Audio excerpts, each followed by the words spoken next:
Hi everybody, this is Oliver and Lingfeng representing the finite element analysis on bike frame dynamic behavior. As people riding bicycles, the bicycle frame will sustain majority of the loads from various scenarios, such as frontal load, drop load, and back load. And here are some facts and benefits of conducting FEA on bicycle frames. In this project, we're going to use UGNX and ANSYS to design and analyze the given bicycle frame with three designs. First, lightweight steel, second, moderate weight steel, and third, moderate aluminum alloy. Let's talk about the CAD drawing of the first design. Here are some of its specifications. It is important to notice that the thickness of the tubes that are connecting other thinner tubes at joints is in 5 mm, and the thickness of the other tubes is in 2 mm. This is the lateral view with detailed dimensions. And this is the top view. And this is the front view and the back view. This is the information mesh, and we assume the person rides a bike, so there are forces on middle tube and handle. For frontal impact, we put 440 newtons on frontal pipes and fix the back tube. It's the total deformation distribution after analysis. The maximum is here, which is 31 mm, and for stress, the maximum is here, which is around 700 megapascal. For drop load, based on Valhalla, the drop force is 3 times weight of bike, which is 82 newtons applied here, and we fix the front and the back tubes. And it's the figure of total deformation distribution. The maximum is here, which is 0.86 millimeters, and for stress, maximum is here, which is 150 megapascal. For back impact, we assumed a car hits the bike and applies 440 newtons on back tube, and we fix the frontal tubes.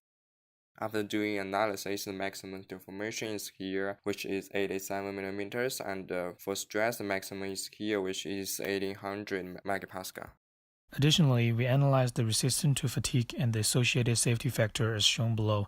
From these graphs, we can see that the frame will have the highest resistance to fatigue in the drop load scenario. When there's a load applied from the back, the frame is most likely to fatigue and buckle because it had the smallest safety factor. For the second design, we changed the thickness of the tube as section 1 and 2 shown down below from 5 mm to 8 mm. And we also changed the thickness of the tube as section 3 to 6 and the thickness of the fork as section 1 and 2 from 2 mm to 5 mm. After changing geometry, the numbers of elements are around 34,000, and all assumptions didn't change. For frontal impact, the maximum deformation becomes around 20 millimeters, and the maximum stress is 855 megapascal. The drop load is 176 newtons because the mass is changed. And its total deformation distribution, the maximum is here, which is 0.87 millimeters, and for stress, the maximum is here, which is 154 megapascal. And same conditions for back impact.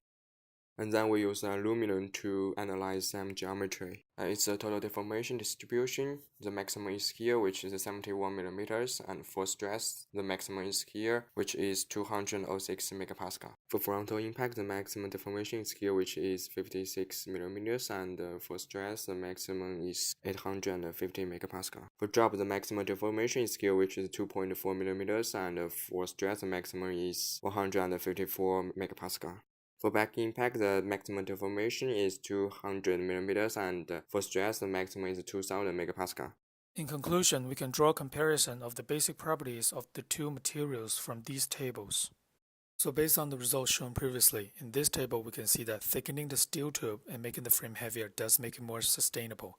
However, if you apply aluminum to the frame with thicker tubes, the frame will still be weaker than it is in the lightweight steel design.